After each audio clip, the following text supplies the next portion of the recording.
la plus grande tribune politique de la Guinée, l'habitacle de la pluralité des opinions. Mirador, le grand safari de l'investigation journalistique. Encore près de 30 minutes à passer ensemble. Je vous le disais, on s'intéresse également dans cette émission ce samedi à la sauvegarde de la planète. Un Guinéen vivant au Canada en fait une priorité depuis plusieurs années. Salou Diallo, c'est son nom, a mis au point une application mobile dénommée Iroko. Celle-ci permet de compenser les émissions de gaz à effet de serre en plantant des arbres.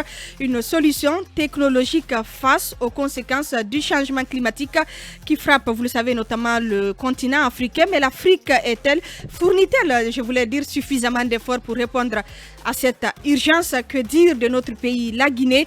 Deux questions que nous posons donc au fondateur de Iroko. Avec lui, nous parlons aussi de développement durable et de la gestion des déchets. Il est en séjour en Guinée. Bonjour et bienvenue, Monsieur Diallo. Bonjour Aristato, bonjour à tous les auditeurs. Alors, on va commencer par, bienvenue, on va commencer par faire un constat.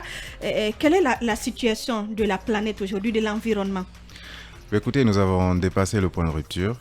Malheureusement, si les choses ne changent pas, on va atteindre le 2 degrés de réchauffement supplémentaire par rapport à ce qui était prévu en 1990. Et on va avoir des villes situées sur les côtes qui vont disparaître en Asie du Sud-Est, en Afrique de l'Ouest, en Amérique latine. Actuellement, on a des pics de chaleur très importantes dans des pays développés tels que la France. Mais notre pays, la Guinée, n'est pas non plus en reste. Donc, il y a une urgence à agir et je pense que les différentes conférences des Nations Unies sur les changements climatiques depuis, je dirais, la COP 21 à Paris en 2015, tirent la sonnette d'alarme. Donc, qu'est-ce qu'on fait, comme disait Chirac? On regarde ailleurs alors que la planète brûle. Justement, je voulais juste renflouer. Vous parlez des villes à travers le monde, mais en Guinée, il y a des plages qui ont disparu. Allez à Kabakakakosa, il y a des champs qui ont disparu. Il y a même beaucoup de villages qui disparaissent puisque il y a tout cela. Et on a des inondations. Hein, mais bien sûr. Alors, aujourd'hui, concrètement, pour le cadre guinéen, pourquoi cette initiative et que faut-il faire pour se mettre à l'abri de tout ça? D'abord, il faut voir les causes. Les causes, d'abord, c'est l'absence d'urbanisation organisée dans la capitale nationale Conakry. On construit un peu partout, donc les points d'évacuation naturelle d'eau sont bouchés. Ensuite, effectivement, avec le réchauffement climatique, c'est sûr que le niveau de la mer va augmenter à Conakry. Ça, il faut qu'on s'attende à cela. C'est des conséquences qu'il faut prévoir dans les prochaines années. Alors, ce que fait Iroko, en fait, oui, il y aurait des possibilités en Guinée. J'étais récemment en mission à Kigali et à Libreville la semaine dernière. Et on pense à travers justement la délégation du Québec à Dakar, implémenter un projet qu'on appelle un arbre, une voiture au Sénégal. C'est des choses qui peuvent se dupliquer chez nous. Ça permet à la fois de financer la reforestation et puis de faire un lien entre les arbres qui sont plantés et puis les plaques d'immatriculation. Donc c'est le genre d'innovation qu'on peut implémenter et puis qui coûte rien à l'État. Un arbre, une voiture, ça veut dire quoi exactement? Vous devez planter un arbre. Concrètement, quand vous faites une nouvelle immatriculation, une réimmatriculation annuelle, eh bien, il y a un montant qui est prévu pour le reboisement. Donc, dans le cas du Sénégal, on a la portion sénégalaise de la Grande Muraille verte africaine, qui peut être une partie qui peut être financée grâce à ce type d'initiative-là. Si je comprends bien, ça veut dire que en immatriculant ou en réimmatriculant votre véhicule, on vous prélève un montant. Ce n'est pas vous qui irez planter l'arbre, mais on vous prélève un montant qui va servir par exemple à une campagne de reboisement. Exactement. Nous, ce que nous faisons par exemple, c'est que présentement le projet est décliné au Guatemala, au Pérou, en France et au Canada. Lorsque les arbres sont plantés, on envoie la photo, la géolocalisation, donc ça permet de faire un suivi en fait. Et donc effectivement, oui, on peut par la rématriculation tirer des revenus soit pour faire le reboisement directement, donc ça c'est le projet Un arbre, une voiture, ou alors investir dans un fonds vert qui va permettre de financer des entreprises éco-responsables dans le pays ou des projets durables. En parlant justement de reboisement et de suivi des campagnes, ça existe. Chaque année, on lance la campagne de reboisement. Quel est votre regard sur toutes ces campagnes qui se tiennent? Est-ce que c'est sérieux à votre avis? Parce qu'après, c'est comme si ça se limitait là. Ça dépend des pays, hein? Je parle du cas de la Guinée. Voilà. Je parle de la Guinée. Là, on parle de notre pays. En fait, reboiser, c'est une chose. Faire le suivi, c'est une autre chose. Ça dépend de ce qu'on veut en faire. Si on plante des arbres juste pour dire qu'en 2022, on a planté 1 million ou 10 millions d'arbres, c'est très facile à faire. Par contre, si on plante des arbres dans une perspective de dire que, ok, je plante des arbres, je fais un suivi, mais je veux que ces arbres-là captent du carbone et que ce carbone-là, ces crédits carbone, je puisse les revendre, donc les monétiser comme le fait le Gabon à l'approche de la COP 27 en Égypte. Ils espèrent vendre près de 100 millions de tonnes de crédits carbone. C'est près de 2 milliards de dollars de revenus. Donc il faut qu'il y ait une vision derrière, et je pense que M. Sedi, qui était précédemment là, a dit quelque chose, c'est qu'il faut qu'on se projette sur le long terme, qu'on arrête d'essayer de penser les plaies immédiates.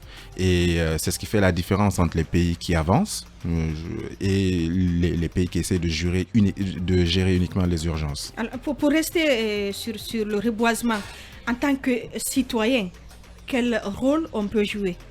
Vous savez, autant de la... Parce que votre application, c'est aussi ça, compenser les émissions en plantant des arbres. Et qu'il parle de cette application pour les auditeurs, bien Exactement. Sûr. Peut-être pour revenir, qu'est-ce qu'on peut faire en tant que citoyen? Vous savez, au temps de la Révolution, à chaque naissance, il y avait un arbre qui était planté jusqu'en 84. Donc, on a perdu cette valeur-là, mais je pense que c'est des choses qu'on peut faire. Au niveau des citoyens, je pense que l'impulsion doit venir d'abord de l'État. C'est l'État qui doit donner comment on appelle ça, le tempo, et les citoyens vont suivre. Aujourd'hui, on n'a plus d'espace à Conakry, que ce soit pour planter, que ce soit pour juste des espaces de loisirs boisés, il n'y en a pas. Et ça, c'est très dommage. Donc je pense que l'exemple doit venir d'abord de l'État. Au niveau de Iroko, Monsieur Souma, donc Iroko existe depuis 2017. On a créé la première application mobile au monde qui permet de mesurer l'empreinte carbone de chaque individu et de les compenser en plantant des arbres. Donc l'application est disponible en français, anglais, espagnol, portugais, arabe et chinois. On voulait que ce soit une solution globale à une problématique mondiale. Et le slogan, c'est vraiment « Nous sommes 7 milliards de solutions ».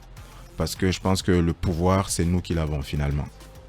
C'est nous qui élisons les dirigeants, c'est nous qui décidons que Apple ou Nike est puissant parce qu'on achète ces produits-là. Le vrai pouvoir, c'est nous qui l'avons. Donc nous sommes 7 milliards de solutions.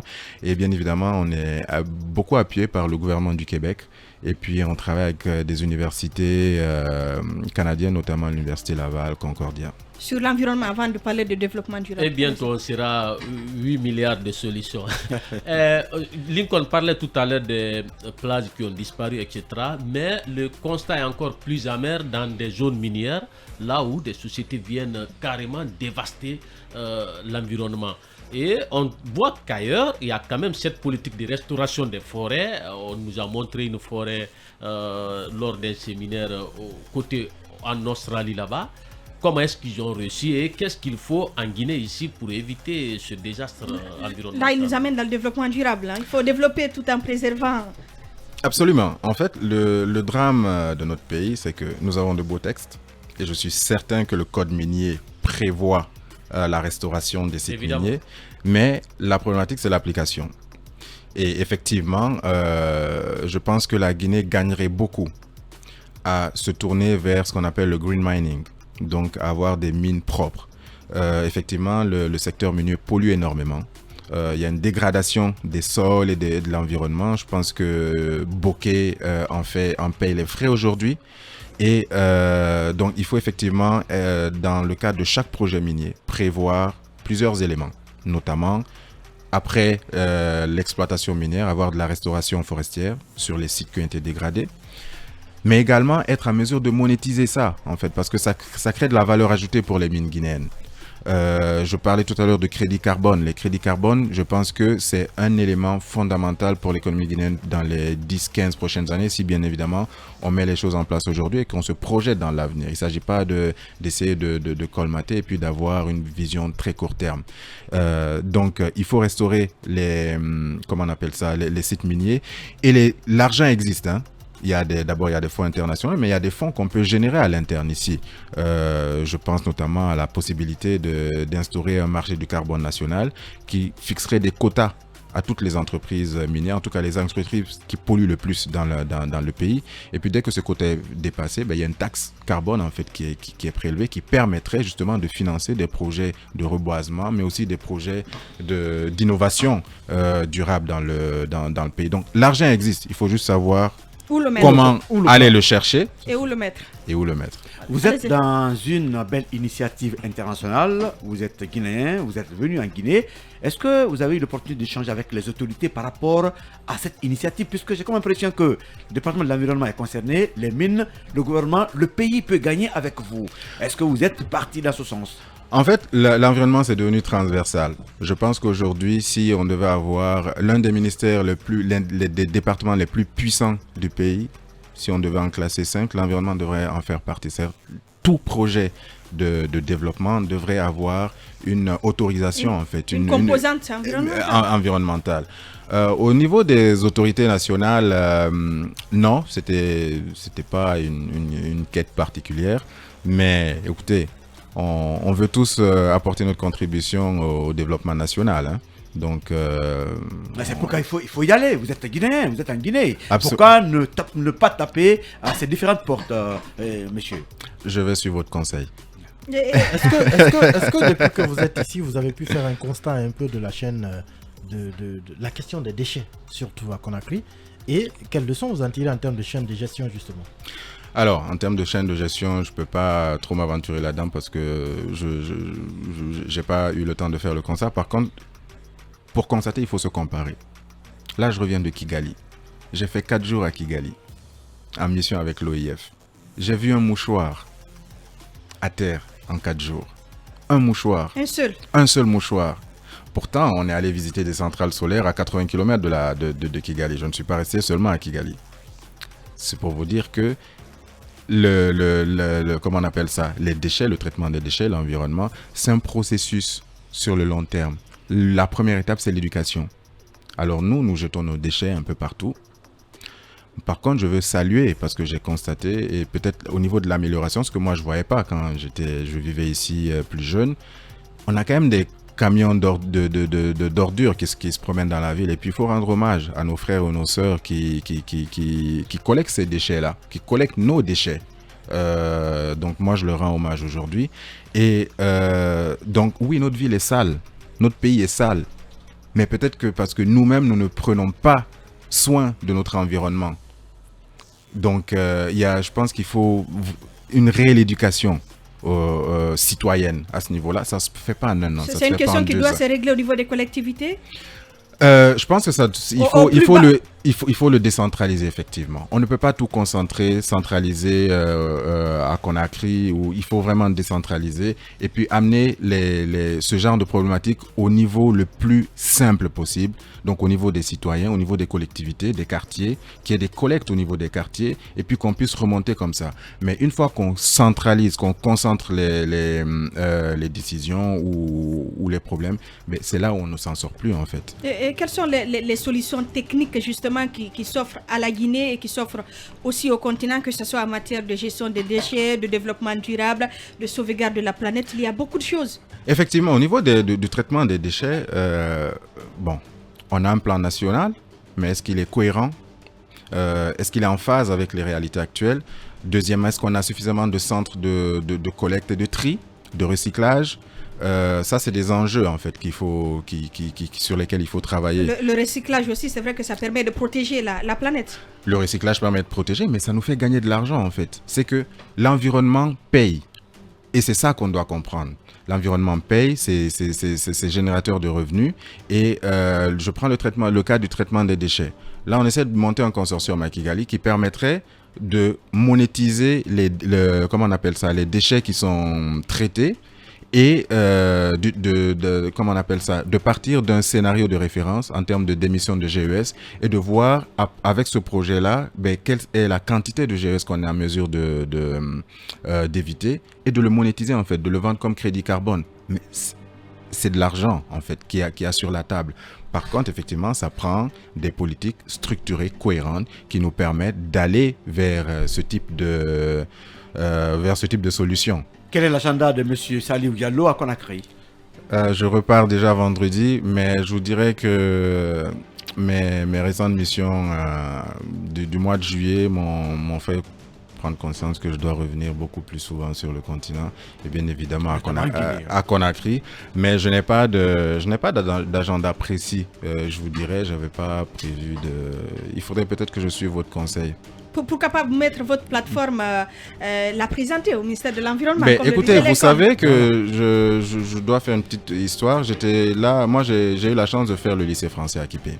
Donc en 2020, quand je suis revenu, j'avais une amie qui travaillait là, avec qui j'étais en terminale, qui me dit, écoute, viens, on va voir le nouveau proviseur adjoint. Et je le rencontre, et à travers cette rencontre-là, je finis par être ambassadeur du programme Agora. Alors Agora, c'est un programme qui a été mis en place par le ministère de l'Éducation français et qui permet, qui fait l'éducation à l'environnement dans les 500 lycées français à travers le monde. Donc j'ai fait plusieurs conférences à Pékin, à Quito, etc. Et donc je pense que c'est le genre de choses qu'on devrait intégrer dans les écoles guinéennes.